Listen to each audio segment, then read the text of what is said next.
All right, guys, today we're doing a mashup Ask Me Anything episode. So we're talking about things like indecision in your business, marketing, budgeting, online haters, working out even, and so much more. So these are questions you guys sent in a survey, and then some are also from questions you sent on social media, and I'll be telling who asked the question, so you might hear your name. This is going to be a fun one with a lot of different things to learn on a variety of topics. So let's dive in. Hey guys, it's Elizabeth McCravy, and you're listening to the Breakthrough Brand Podcast. Each week, I'll bring you workshop-style trainings that teach you how to stand out online, design success from the inside out, and create a breakthrough business. It's time to turn viewers into raving fans and design the business and life of your dreams. I'm so excited you're here.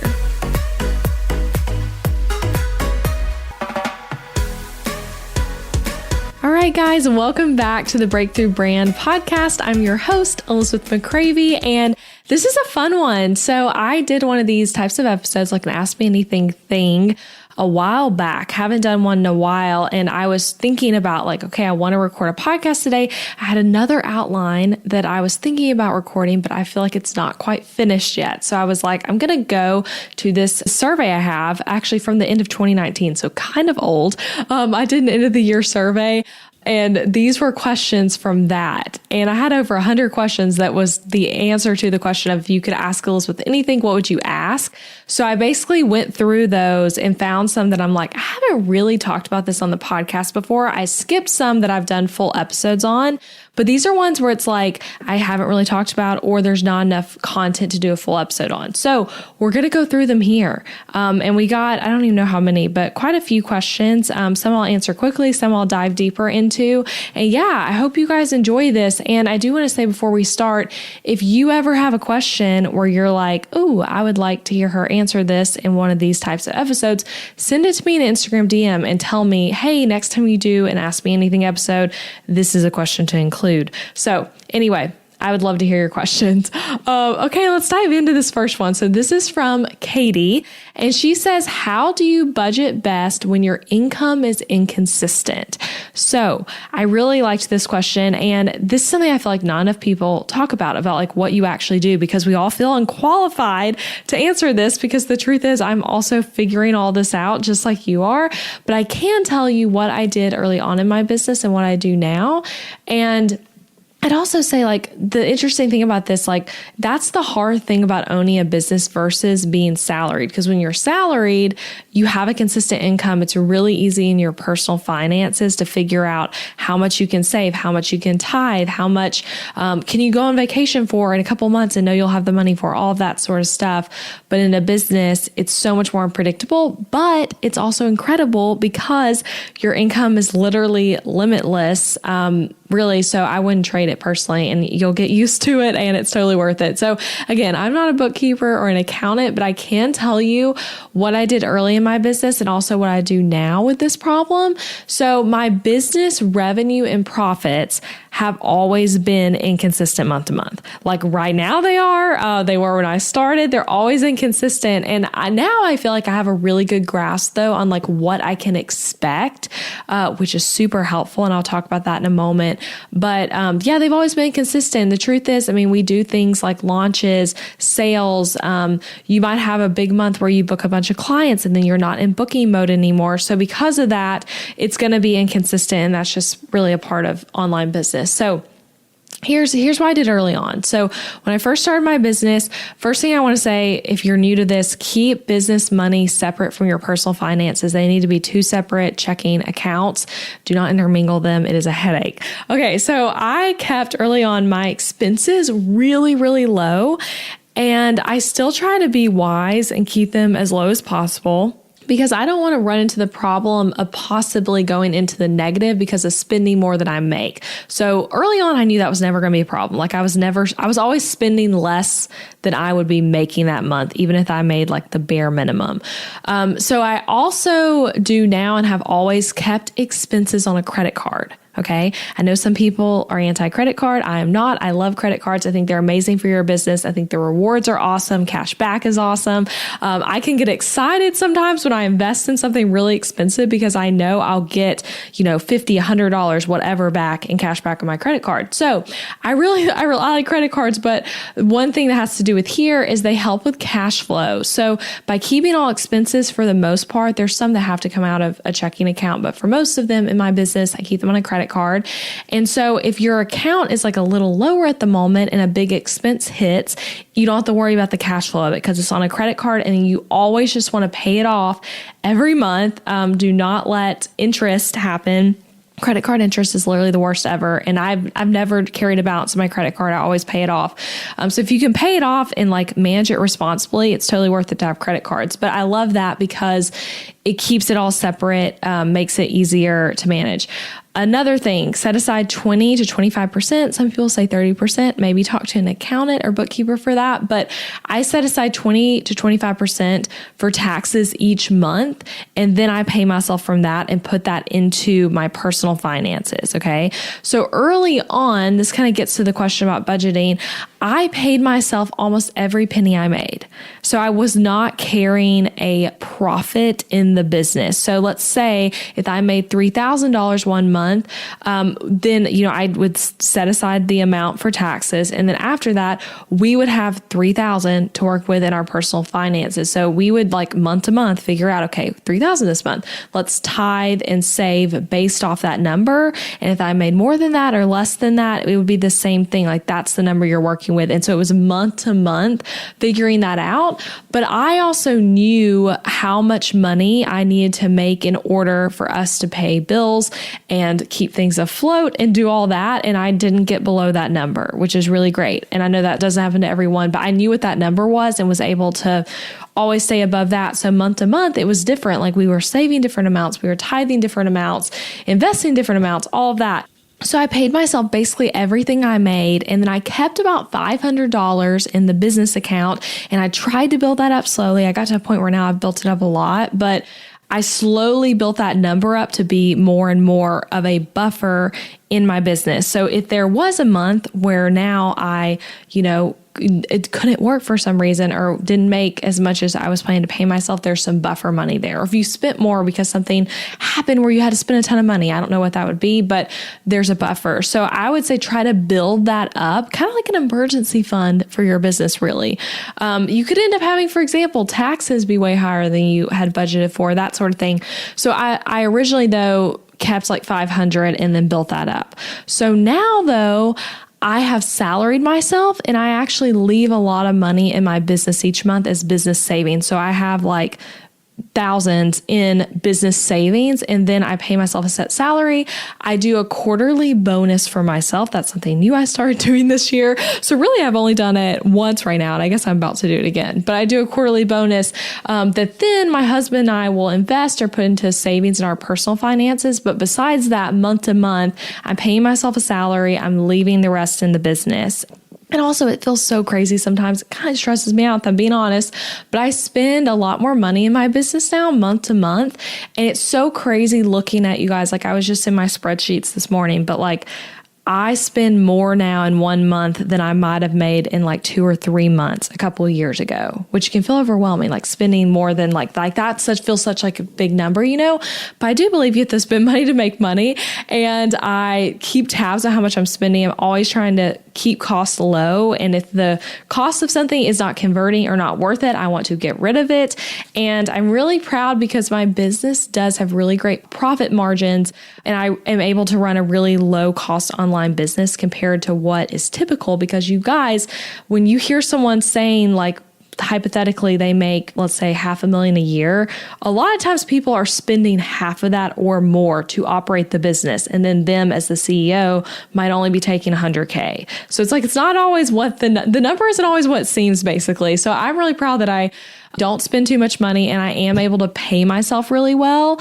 So anyway, that's how I do it. I hope that helps. And then one thing too, I'll add on this one, and I promise some of my answers are shorter after this one. This is kind of a longer one, but I would suggest using a spreadsheet to track upcoming income that's going to come in. That's super helpful for budgeting because that way you have a grasp, even before the month starts, on how much you can expect to bring in. So like, for example, let's say you have a client who's going to do a 4-payment plan. So they paid you when they booked 25%, and then every month or however long they're going to do the rest of the percentages until they get to having paid it all off. You can enter that into your spreadsheet so that you know, okay, on, September 12th, this client is going to pay me $2,000 for that payment plan. And you can know, okay, if I don't make anything else that month, I have that $2,000 coming in. So that's really helpful too. And that helps you kind of have an eye always for what you need to hit, what the goals should be, and all of that kind of stuff. Okay. So Katie, that is the answer to the first one. Budgeting when your income's inconsistent. Okay. This next question, I like this one. Hopefully I can answer this well. Do you ever get hateful messages online? And if so, how do you handle them? So, I'm grateful to say that I rarely do, but 100% have definitely. I feel like if you've been online for even a little bit of time, that'll happen at some point. But so it has happened many times, but it's not a frequent everyday thing for me by any means. And I have a lot of thoughts about this though. So the sad thing about this, I think, one, we all know people are crueler and bully harder when they have a keyboard and a computer separating them from the person they're talking to. It can literally make you not see them as a real person. But also something I see a lot in the online space, especially among women, is we see someone who has more followers, the more followers they have, the more, if you're angry about something they did, you can see them as they're not even a real person and they're not even whatever. I can say whatever I want to them, shove all your feelings on them. And you can be meaner because they have more followers. We see this all the time. I'm sure you can think of examples that I'm probably thinking of myself right now, of when that's happened to people who have a lot of followers just getting attacked. But I think that's a big piece of it, is you feel like you can bully them because they have so many more. And so I personally do not have enough followers to have that problem. But it's interesting to think about when we see people get attacked like that, of okay, that's a big piece of it. As far as negative comments though, to me personally, I've never had any customers get mad at me. I'm really grateful for that. All my template buyers are very happy people, and no one's ever sent me hateful messages or mail about any of that. But I do get mean comments or mean DMs, and sometimes mean responses to emails I send out. So sometimes it makes me laugh. Also, this is not a mean comment necessarily, but you might have seen, if you missed it, look at my story highlights, because I'll probably keep this up forever. But I had someone send me an email saying they were a hired hitman and someone hired them to kill me, and they were outside of my house watching, crazy stuff like that. It was a spam thing. But with stuff like that, I just laugh and have fun with it. But sometimes people criticize us, and seriously though, go look at that story highlight. I digress, because that was not the point of this, what I was about to say. But if someone's giving a valid criticism, I want to always consider that they could be right and reply with grace, not defensiveness, and see what are they seeing in me? Could that be true? Try to hear what they're saying and respond. But sometimes I think not replying is okay. As a literal example that happened to me a couple days ago, literally 3 days ago, I got a message to my Facebook page, a private message, and has a curse word in it. So I'm not going to say the curse word. I'll say something else, because you might have children with you. But this older man messaged me and said, you shouldn't have started a business to pay Facebook to spam people about your, we will say, crappy business. And I'm that just kind of made me laugh of why does that person feel a need to message me and say that? And then when I read that to my husband, he was he wouldn't be calling your business that if he saw your P&L. And I'm yes, not giving my energy to that. Not helpful. So yes, to the hateful messages, sometimes handling them by what I said, of just replying, trying to have grace, trying to listen, but also just letting some stuff slide and not worrying about it. All right, next question. So this one is from Sarah, and this is a little bit longer of a question. So she says, do you find it hard to have the one account for your personal and business use? Talking about on Instagram. Do you find it limiting how much personal stuff you can share? How did your friends and family respond when you started sharing more business related things? Okay, so I'm going to really quickly tell you guys my story with Instagram here. So I started Instagram like everyone else with a personal profile. I had that before before I even started my business. But then when I first started my business, I did not make social media for my business, which I wish I would have done sooner. But I would instead on my personal account just occasionally post business stuff. But it was seriously like once every couple of months, because I first of all didn't post that much anyway. This was before Instagram stories were a thing. So I would, probably regularly only post once a month. And so every couple of months it was like a post about my business. But besides that, it was just occasional personal stuff. But when I started to decide, okay, I'm going to take Instagram seriously for my business, I made a business Instagram account and made my personal account private. So I had two accounts, private one for personal, business account for business stuff. And I really did try to keep them separate. So for a long time, I was not showing up on stories. I was not talking about my personal life and sharing photos of my husband and I or anything like that. And again, I wish I would have started some of this other stuff sooner that I talked to you guys about and what I do now. But eventually I got rid of my personal account and I told everyone to go follow me on the business one. And really what motivated me to do that was at the time I would have people trying to follow me who wanted to follow my business account requesting the personal one because it showed up higher in search results because it was older. That's an interesting thing to consider. That could happen to you.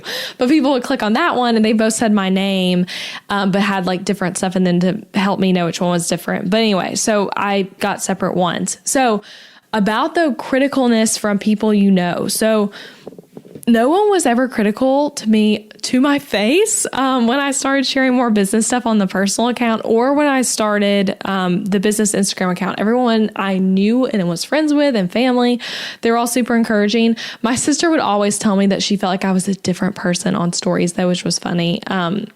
Because I don't think I am, but she said it always made her laugh to see me, but she meant that in a sweet way. But I do think there were probably people who I know, but am not necessarily friends with, who were critical behind my back during that time because, and maybe even now, who knows, but I've heard other people I know be critical when someone else starts a business. People can just be really catty. So I've had people say like, can you believe she's posting that about such and such? And so I know people probably did something similar to me as well. You just gotta let it go. Like see the bigger vision. Like that's not who you're posting for. So let it go would be my biggest advice. That's what I did. If like, I know it's probably happening, I don't really care. As far as being limited by how much personal stuff I can share, I don't feel limited by that, but I do have like a lens I look through when I think about what I'm going to share that's personal. So I try to be really intentional about what I'm sharing, especially on stories, because stories, it's like, if you wanted to, you could just post all the literal most random things about your life. So I try not to do that. I try to ask myself when I'm going to post something, is this helpful, entertaining, interesting, or inspiring? Those are the questions I kind of ask. That's my filter. So there are plenty of things that I take photos of or do that I never share. Like for example, hanging out with friends, like I'm often not taking photos or videos at things like that, unless there's something like really eventful happening. So that stuff I'm like not necessarily sharing. I take lots of photos that are like family related that I never share. So I just try to think about those things. If it'll be helpful, entertaining, interesting, or inspiring. And if I don't think it will be, I don't share it. But I do like to share personal stuff because I consider my business to be a personal brand, which means that things about my actual life are part of it, not just what I'm selling, not just my services. And I think many of you listening would benefit from thinking of your business that way. And I think a lot of people try to separate the two. And in reality, if you are the person working with people, like you're a photographer, a coach, a copywriter, whatever it is, but you are like the person they're hiring, they're going to be on Zoom calls with, they're going to be in person at your event, or they're inviting you to their wedding to photograph it, whatever it is, they need to be able to get to know you, and people buy from people they know, like, and trust.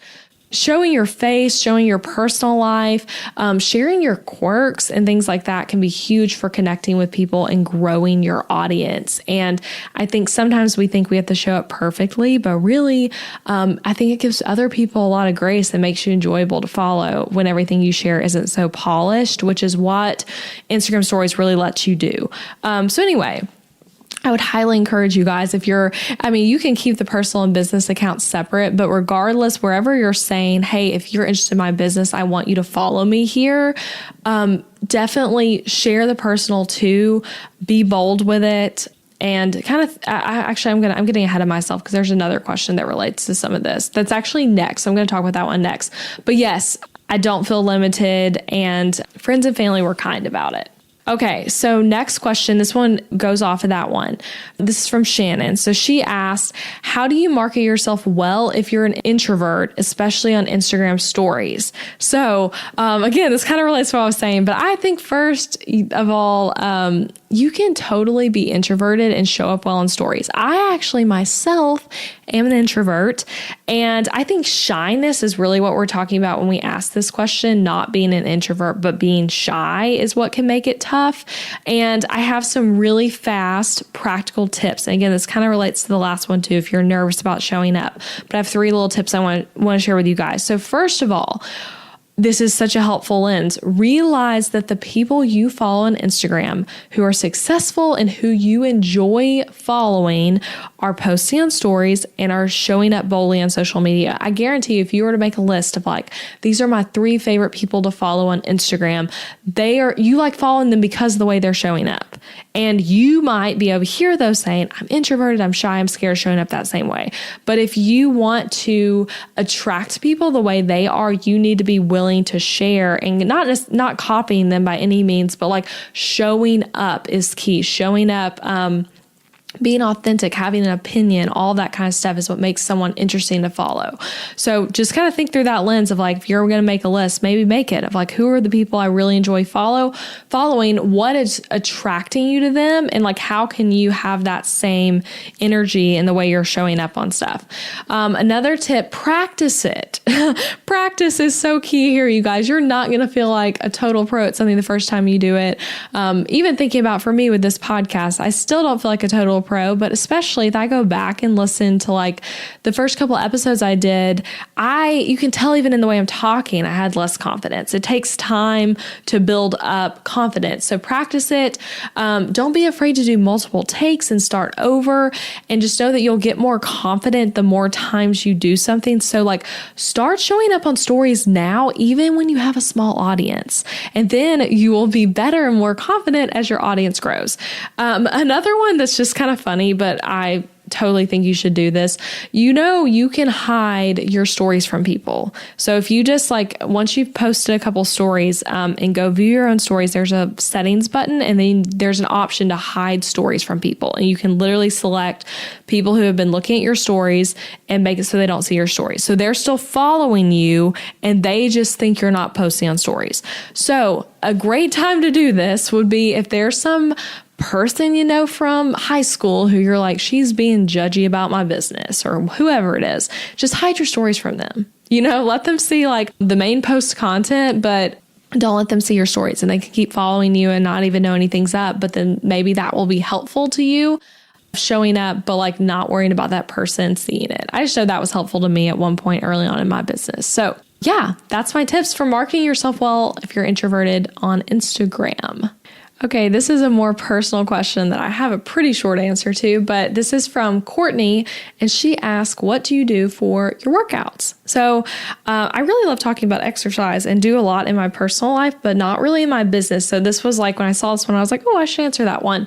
So the short answer to this is that I do lots of different things. I like switching it up. I like literally so many different types of working out. I don't really have like particular ones I always am doing.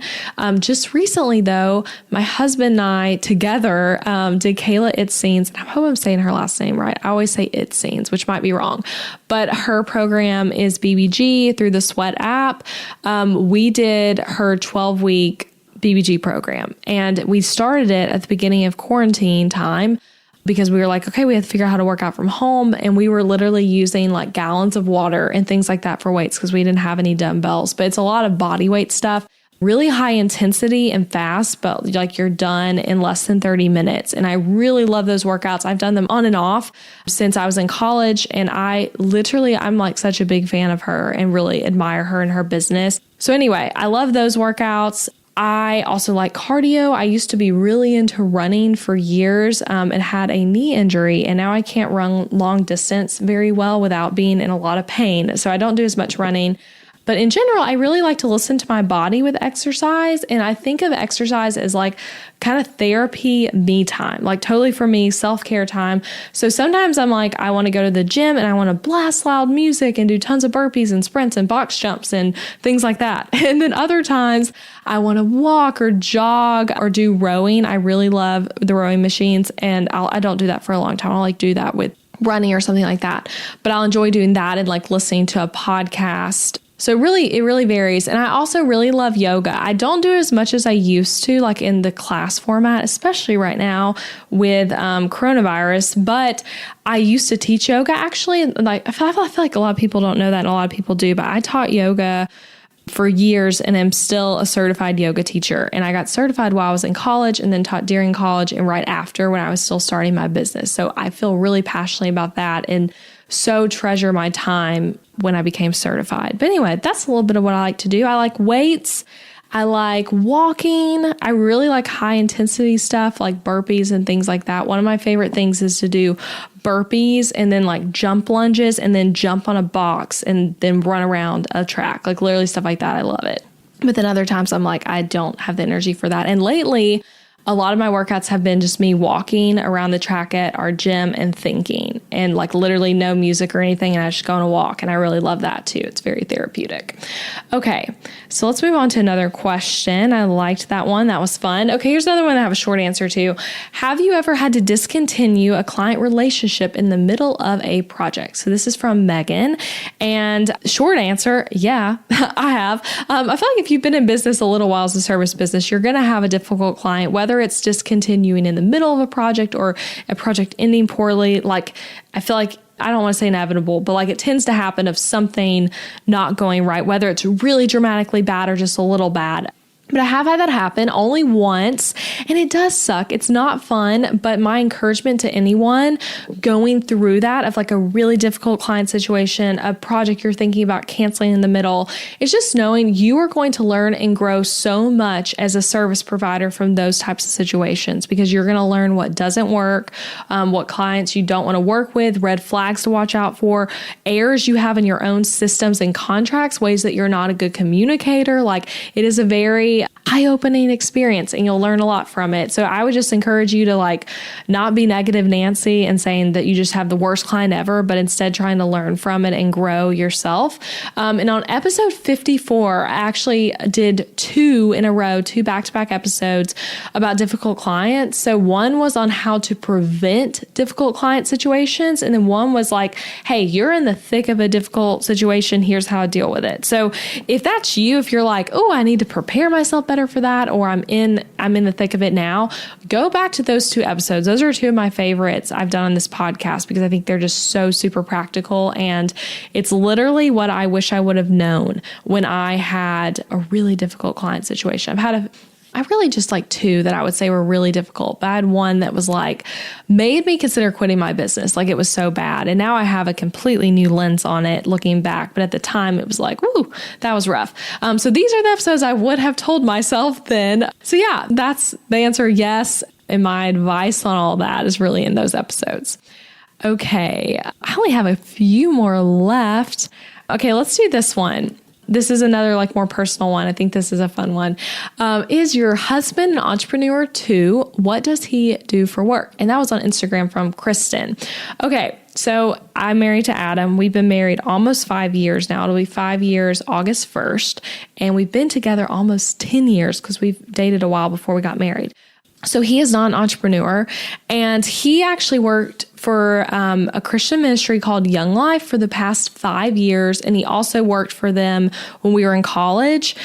We live in Nashville. He works for Williamson County Young Life. And we just love Young Life. If you're not familiar with it, it's a Christian ministry that works with high schoolers. And they also have other divisions of it that do things with teen moms, kids with special needs, all kinds of awesome stuff.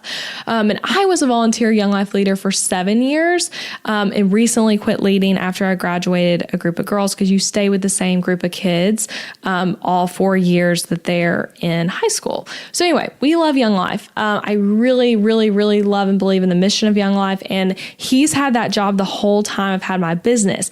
But interesting thing, which is why I decided to answer this question, he recently quit that job. And I haven't said that on the podcast because it's not really relevant, but I can say it now.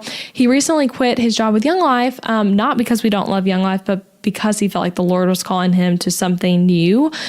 So he is actually going back to grad school to be a counselor, which I'm just so excited about because he's so clearly gifted in that area of like listening, advising, really just has like that in his heart. Like he's so good at that. So anyway, he's going back to school for that starting in the fall, and we will still be involved in Young Life as donors to it and supporters and cheerleaders for it. But he also will still be a Young Life leader, just not being paid on staff by Young Life. But yeah, he's about to be in school again. So that's going to just be really interesting for us because, neither of us have gone back to school since we graduated college. And we actually got married right out of college, like a few months after graduating. So anyway, this will be a new adventure and one I'm really excited about. It'll be interesting. Classes when you're in grad school are at night. So our just different schedules. Like I'll probably have more time working at night now to actually match his schedule a little bit and things like that. So when he's done with school, he'll be a licensed counselor and we'll go on to do that. So yes, that is what he does for work. Okay, you guys, this is so fun. Okay, I have one question left. And again, I'm going to do this another time because I had 100 questions I was choosing from right now. And I also just want to ask you guys again for some fresh questions. But these are really fun. I hope you're enjoying this. Okay, so I saved one that I really, really love for last. And this is from Betsy. So she asked, what do you do when you get stuck on a project or on making a decision about your business? And funny thing, this one, again, when I made this outline like just now, looking through all these questions, this one really stuck out to me because I just went through a really difficult decision in my business and it drove me crazy. Like, just to be totally honest. It was really frustrating and also fascinating to me to watch myself go through it because I was like, why is this so hard for me? It was so strange. Like it was just, I was in like complete paralysis mode about it. And I won't really get into what it was, but it was basically like do I do this big project, this huge opportunity, or do I do this other thing in my business that I'm wanting to focus on? That's kind of what I had to do with. And it was really hard. So anyway, I'm an Enneagram 6, wing 5. And if you are familiar with the Enneagram, you'll know what that means. But type 6 are known for being indecisive. 6s are the ones that like really value safety and security and all that stuff. But they also can be really indecisive. And I've always thought, oh my gosh, I'm so decisive for a type 6. And all my friends have also at times been like, are you even a 6 because you're really good at decision making? And this situation showed me that I'm not above that. I can totally go into being just totally indecisive. So advice though on this, being in indecision mode is the worst feeling. So like for me, it was stopping my productivity.